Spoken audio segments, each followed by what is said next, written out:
says optimistically. So if you have a to the power m multiplied by a to the power n, how could I combine those two statements? What would happen? So it would be a to the power of m plus n. Love it, love it. The reason we can do that is because this is the same. What we call, how do we refer to this thing? Nice base. Nice. Alright, so the a's are the same, the base is the same, therefore we can add our powers. And next one. We've got it as a fraction. What does that mean if things are as a fraction? They're being divided. What happens when we divide terms? Subtract. Oh, I love your work. And subtract it.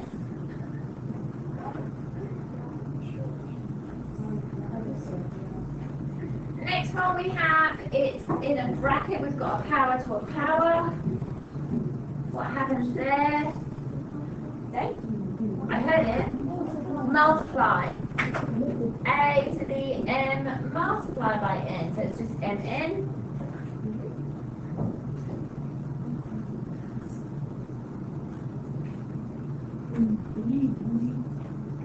Now what happens here?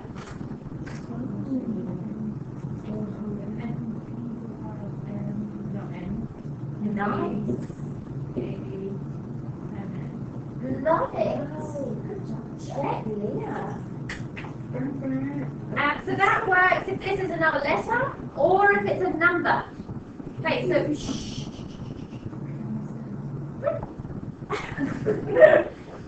so it works if it's a letter or a number. Don't forget when it is a number. So lots of times people see things like this, 3x to the 4 to the power 3.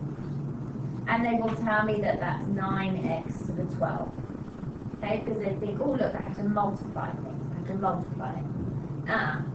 It's not 9. What should it be? 27. Why is it 27? Nice. I'm loving the work. Loving it. Yes? We all good? Yes. Oh, here we go. A to the power 1 over n. How else can we write that?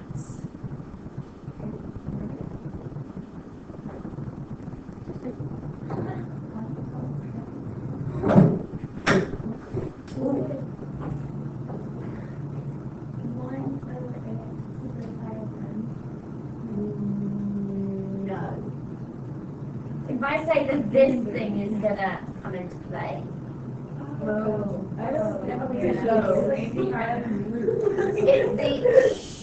It's the nth root of a. So if, for example, we had p to the power of 1/3, that means the cube root of p. If we had x to the power 1/2, I would just write that. Why would I just write that? Why do I not leave my little number there? Because it's a square root. Okay, so just remember when it's a 2, there is no number here. But if you were asked to change this into power format, remember you leave the 2 on the bottom. Okay? Yes. Now, what I like to remember this. So if you've got a to the power 1 over n, n is on the bottom. It's the denominator. Yes. Roots grow in the ground. Okay. So if you're talking about the bottom of a fraction, then that's why you're talking about roots. Okay. So that's the root. Here you've got this. It's not written very nicely. So this means n over n. Okay. So the same principle here is that the m is on the bottom, so that's the root. The n is on the top. It means it's more powerful because it's on the top. So the n is going to be your power. So you've got 2 different ways you can write this. You can either write the nth root of a all to the power n, or you can write a to the power n and the nth root of it.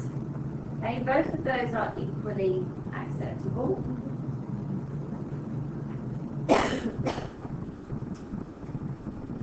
and you would choose which one is best depending on which question you're looking at.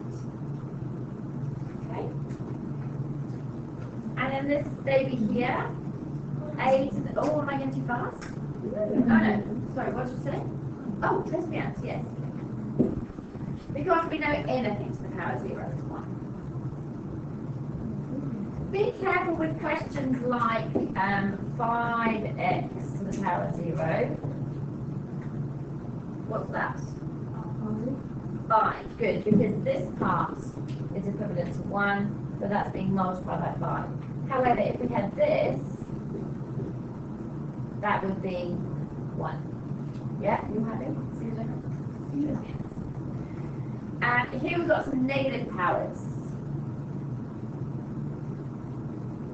Isn't that 1 over 8? Almost. A over 1? Oh, no. M over 1, A. Oh, no. Madly shouting.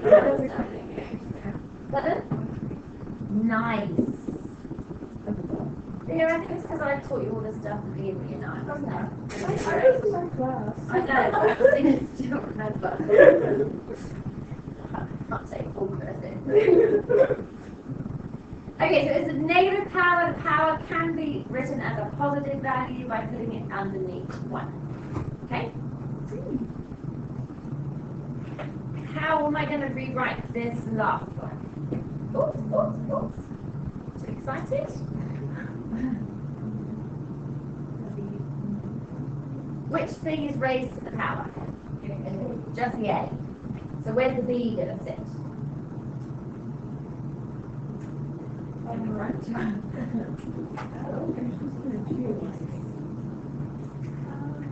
Secretly, yes, Leo is in the front. So the B is sitting here, and you're multiplying that by 1 over A to the M. But to combine these together, we know that we can think of that as being B over 1. And so it merges that it's B over A to the M. Okay? So that should all be reviewed for you. Hopefully none of you sitting there going, oh my goodness, I haven't done that before. Where's the others? Alright, so we're going to use our knowledge of powers to start changing some of these expressions. So we need to write these as powers of 3. Now, for some reason, people look at these kinds of questions and feel that powers, when they see as powers of 3, they think that the power needs to be a 3.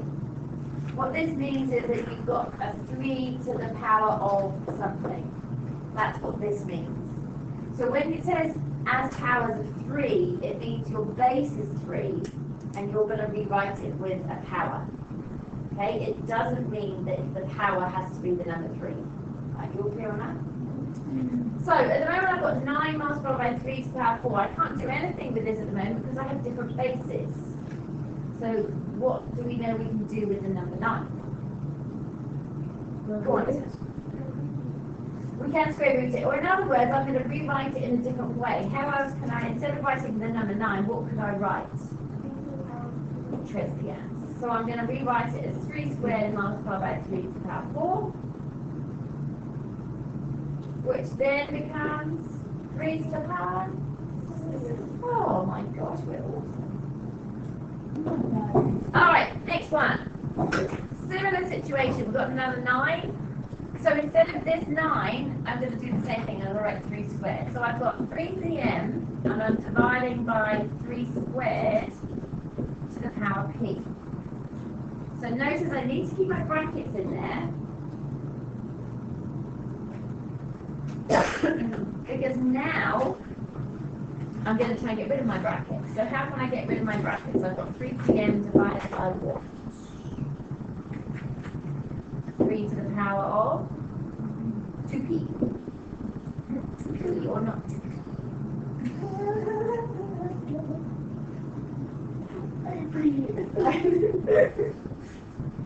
Right, but dividing terms, our base is the same, so what do we do with our powers? Subtract it.